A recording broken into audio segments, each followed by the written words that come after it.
ma position aujourd'hui, et si j'ai l'occasion de l'exprimer au sein de la conférence des chefs d'État, je le dirai, c'est qu'il faut tout laisser tomber. Que veulent les Maliens? C'est OK.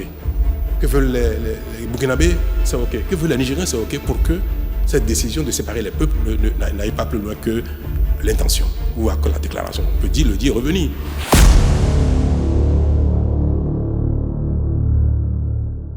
Ça va, on se porte bien, j'espère que ça va très bien, moi je vais très bien. On a ici un discours très intéressant du président du Bénin, M. Patrice Talon, qui était face à la presse nationale. Un exercice rare au cours duquel il s'est prononcé sur plusieurs sujets d'actualité passant par la situation au Sénégal et les sanctions de la CEDEAO contre le Niger. On va suivre ce qu'il a à dire, je ferai un commentaire juste après.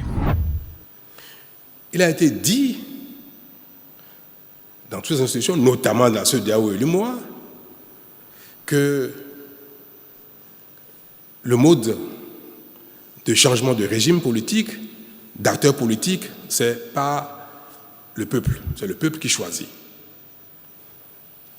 Et toutes les fois qu'il y a forcing, soit par les armes, soit par des moyens non armés, mais aussi détestables que les moyens armés, ce que nous appelons les forcing constitutionnels ou institutionnels, que les communautés donc disent non, ce n'est pas conforme à ce que nous avons tous convenu de faire ensemble, de protéger, de défendre. Et on appelle les gens à l'ordre, et à besoin, on met des sanctions pour les contraindre à ne pas persister. C'est ce qui s'est passé au Mali, Burkina, Guinée, au Niger. Il y a eu des coups d'État. Dans chacun de ces pays, le coup d'État est interdit. À plus de raison, au niveau de la communauté internationale. Dans chacun de ces 4 pays, le coup d'État est interdit. Mieux, vous avez dû voir que les autorités maliennes actuelles, qui sont arrivées par un coup d'État, ont mis en place une nouvelle constitution. Et cette nouvelle constitution prescrit aussi que le coup d'État est interdit. Et que d'ailleurs, les actes du genre sont imprescriptibles. Que même 50 ans, 100 ans après, on peut poursuivre quelqu'un qui aura fait un coup d'État. Ça veut dire que même ils savent que ce n'est pas bon, le coup d'État. Mais ce sont des choses qui arrivent dans la vie. Il y a des choses qui ne sont pas convenables, ne sont pas acceptables, mais qui arrivent. Parfois, ça peut être fondé. Parfois, ce n'est pas fondé du tout. Alors, c'est arrivé une fois, 2 fois, 3 fois, puis une 4e fois au Niger. Et la CEDEAO qui dit, même si les coups d'État sont arrivés 1, 2 fois, 3 fois, bon, on parle avec les gens, on dit ne faites plus ça, on vous donne un délai pour partir, et puis on essaie de jouer, la CEDEAO essaie de jouer son rôle, notamment la conférence des chefs d'État essaie de jouer son rôle pour montrer que si ça se fait, c'est pas bien, mais il ne faut pas que ça continue, pour que ça ne devienne pas l'exercice de tout le monde, que ça ne contamine pas les autres pays. Un 4e coup d'État de la CEDEAO, sinon même un 5e, parce qu'il y en a eu 2 fois ou 3 fois dans certains pays. Et nous disons, ah non, non, non, si ça continue, après, ça se passera au Bénin, ça se passera au Togo, ça se passera au Sénégal, en Côte d'Ivoire, partout. Parce qu'on voit que quand ça se fait, personne ne réagit, personne ne désapprouve, alors personne ne sanctionne. On dit, cette fois-ci, c'est trop. Les sanctions ont été prononcées contre le Niger.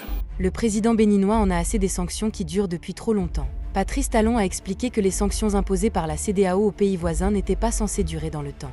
Selon lui, si la CEDEAO a été dans son rôle jusqu'ici, le réalisme suggère que les chefs d'État de la sous-région prennent acte de la situation au Niger, lèvent les sanctions et entament des discussions avec les autorités en place.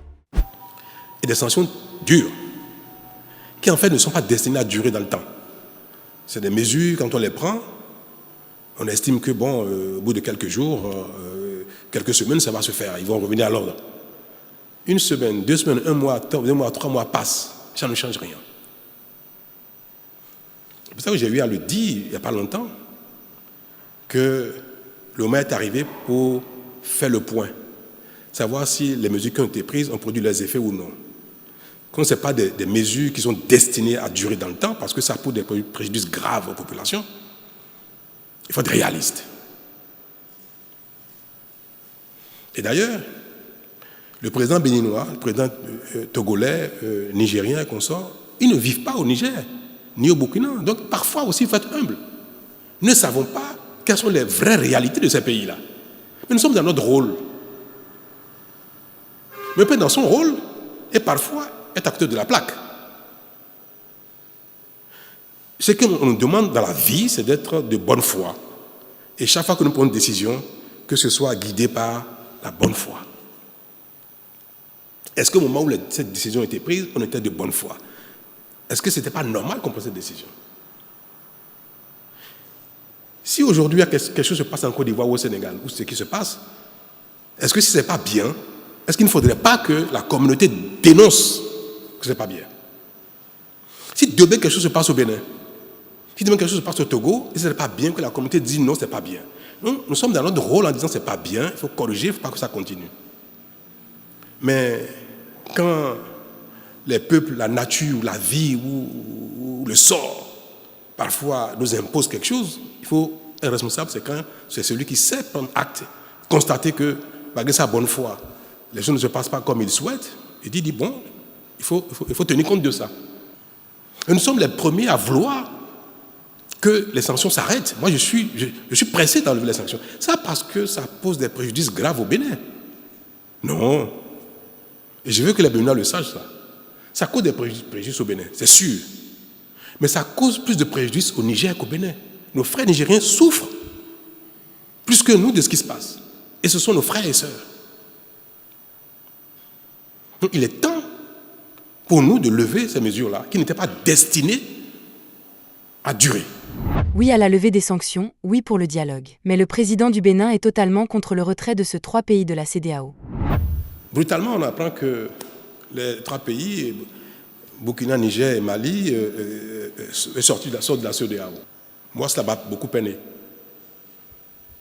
Et même après cette décision, j'ai personnellement téléphoné à l'un d'entre eux. J'ai parlé au téléphone avec un des 3 présidents. À un moment donné, il faut tout dire. Et je lui ai dit, c'est pas bien. Les peuples ne nous ont pas élus pour les diviser.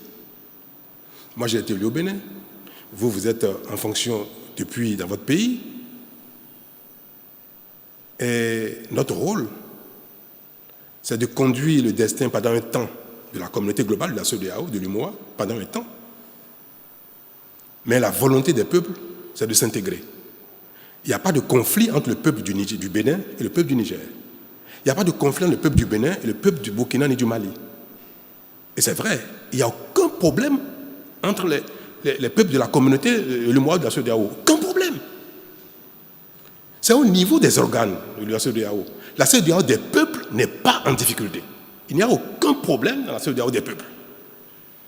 C'est au niveau de la conférence des chefs d'État, au niveau de la commission de la CEDEAO aussi bien de l'UMOA qu'il y a un problème. Parce que ceux-là sont en charge de veiller au respect des règles par notamment les autorités de ces pays-là. La conférence des chefs d'État de l'UMOA, de la CEDEAO, le conseil des ministres de la CEDEAO de l'UMOA, la commission de la CEDEAO, la commission de l'UMOA sont en charge de veiller au respect des règles par les autorités de ces pays-là. Et personne n'a dit que le peuple burkinabé, nigérien ou malien ou guinéen a fait quelque chose de contraire aux règles. Non.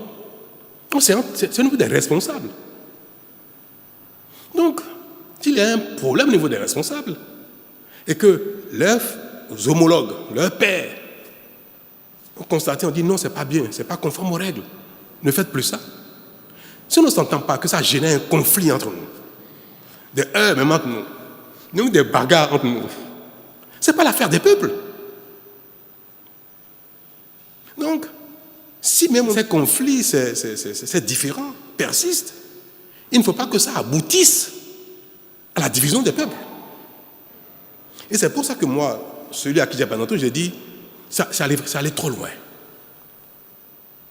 Nous allons trop loin là.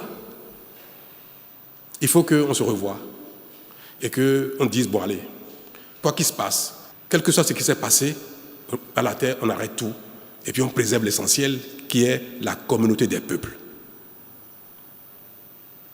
Ce qui est reproché aux uns aux autres, ce qui se fait, les sanctions, tout ce qui se passe, est mineur par rapport à l'intérêt des peuples, à la communauté des peuples, c'est mineur. Donc il faut regarder ce qui est important, ce qui est majeur, à un moment donné, et laisser tomber ce qui n'est pas plus important que l'intérêt des peuples. Donc ma position aujourd'hui, que veulent les Maliens, c'est OK. Que veulent les Burkinabés, c'est OK. Que veulent les Nigériens, c'est OK pour que cette décision de séparer les peuples n'aille pas plus loin que l'intention ou que la déclaration. On peut le dire, revenir. Moi, c'est ma position, c'est mon souhait, et c'est ce que je dirais haut et fort partout. Dire que pour arriver à la division des peuples, s'il faut arriver à la division des peuples, alors là, non. Est-ce que les Africains sont incapables de travailler entre Africains, d'échanger, de gagner et d'avancer? Est-ce possible? Qu'est-ce qui pourrait être implémenté d'après vous pour que les Africains avancent finalement et n'aient pas besoin de qui que ce soit dans le futur en cas de besoin? Merci infiniment les amis, c'est toujours avec beaucoup de plaisir. Laissez votre commentaire, on veut savoir ce que vous en pensez. God bless.